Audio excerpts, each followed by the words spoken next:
சொல்லுங்கள் வெல்லுங்கள் பகுதியில் இன்றைக்கி நம்ம எதை பற்றி பார்க்க போகிறோன்னா சூரியனை பற்றி பார்க்க போகிறோம். இந்த உலகத்தோடைய முக்கியமான ஆற்றல் மூலம் எதுன்னு கேட்டிங்கன்னா சூரியன். சூரியன் இல்லைன்னா இந்த உலகமே இல்லை. இந்த ஃபோட்டோசிந்தசிஸ் அப்படின்ற ப்ராசஸே இல்லை. இந்த ஃபோட்டோசிந்தசிஸ் அப்படிங்கிற ப்ராசஸ் இருக்கிறதுனால தான் நிறைய செடி கொடிகள்லாம் விளையுது. அதை விலங்கினங்கள் சாப்பிடுது.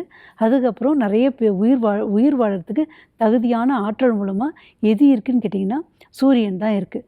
சூரியன் எப்படிப்பட்டதுன்னு கேட்டிங்கன்னா ஒரு மிகப்பெரிய நட்சத்திரம். எல்லா நட்சத்திரத்துக்கும் ஒரு வாழ்நாள் காலம் இருக்குது இல்லையா? அதே மாதிரி சூரியனுக்கும் வாழ்நாள் காலம் இருக்குது.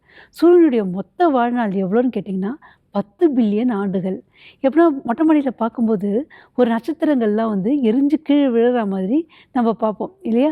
அது எப்போ எரிஞ்சு விழுந்திருக்கும், நம்ம கண்ணுக்கு ரொம்ப நாள் கழிச்சு தெரியுது. அதே மாதிரி தான் இந்த சூரியனுடைய வாழ்நாள் காலமும். இப்போ எவ்வளோ காலம் முடிஞ்சிருக்குன்னு கேட்டிங்கன்னா 5 லட்சம் பில்லியன் ஆண்டுகள் முடிஞ்சிருக்கு. மிச்சம் எஞ்சி இருக்கிறது எவ்வளோன்னு கேட்டிங்கன்னா 5 லட்சம் பில்லியன் ஆண்டுகள் மிச்சம் எஞ்சி இருக்குது. சரிங்களா? சரி, இந்த சூரியனில் 4 பகுதிகள் இருக்கும். Inner sphere, photosphere, corona, chromosphere அப்படின்னு சொல்லிட்டு 4 பகுதிகள் இருக்குது. இதில் இந்த உள்ளகம் அப்படிங்கிற இன்னர் ஸ்பியர் தான் 15,000 டிகிரி செல்சியஸ். கொஞ்சம் கற்பனை பண்ணி பாருங்கள். ஒரு 100 டிகிரி செல்சியஸே நம்மளால் தாங்க முடியாது. அதாவது ஒரு கொதிக்கிற தண்ணி பாய்லிங் பாயிண்ட் எவ்வளோன்னு கேட்டிங்கன்னா 100 டிகிரி செல்சியஸ். அதுவே நம்மளால் தாங்க முடியாது. அப்போது சூரியனுடைய வெப்பநிலை எப்படி இருக்குன்னு சொல்லிட்டு பாருங்கள். ஓகேங்களா?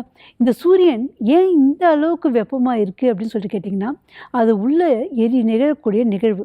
சூரியனுடைய உள்ளே என்னென்ன வாயுக்கள் இருக்குன்னு பார்த்திங்கன்னா ஈலியம் மற்றும் ஹைட்ரஜன்.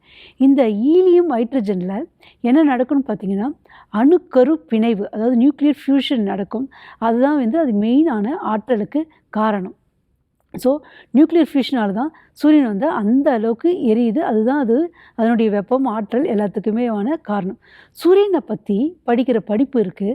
அந்த படிப்பு பேர் என்னன்னு சொல்லிட்டு கேட்டிங்கன்னா ஹீலியாலஜி. ஹீலியாலஜின்னா என்னென்னா சூரியனில் நிறைய ஈலியம் இருக்கிறதுனால சூரியனை பற்றி படிக்கிற படிப்பு பேர் ஹீலியாலஜி அப்படின்னு சொல்லிட்டு சொல்லுவாங்க. ஸோ சூரியன் பார்த்திங்கன்னா எவ்வளோ சுற்றி வரும்னா ஒரு கேலக்ஸியை சுற்றி வரும். எப்படி பூமி சூரியனை சுற்றி வருதோ அதே மாதிரி சூரியன் கேலக்ஸியை சுற்றி வரும். அதை என்ன சொல்லுவாங்கன்னு சொல்லிட்டு கேட்டிங்கன்னா ஒரு காஸ்மிக் இயர் அப்படின்னு சொல்லிட்டு சொல்லுவாங்க. சரி, சூரியனை பற்றி நம்ம நிறைய தெரிஞ்சுக்கிட்டோம்.